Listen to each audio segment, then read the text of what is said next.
بدوزی نکشی که چون پارچه زیر کش میاد این کش نمیاد باز اذیت میشه بعدش. تقریبا اینجا اینو نگاه میکنی ببینید چقدر دادی بیرون، اینم دقیقا هم اندازه همون میدی بیرون.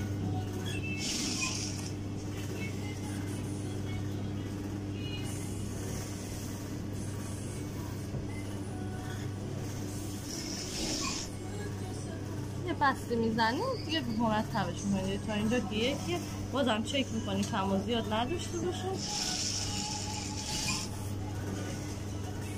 دقیقا هر کاری اونور کردی این منم میکنی دیگه که قرینه بشه.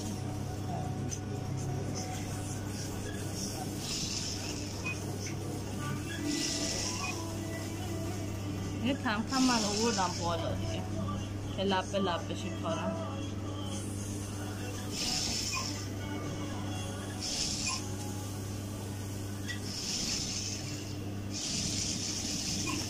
حالا برمیگردونی چک میکنی اگه درست بود دیگه آرایش میکنی قسمتشو تمام.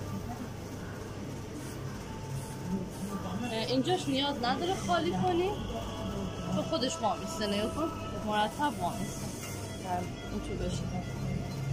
این منم همونجور اون منم نیاز نداره این تیکشو خالی کنی این یقه اینو فشار بدی خودش برمیگرده صاف.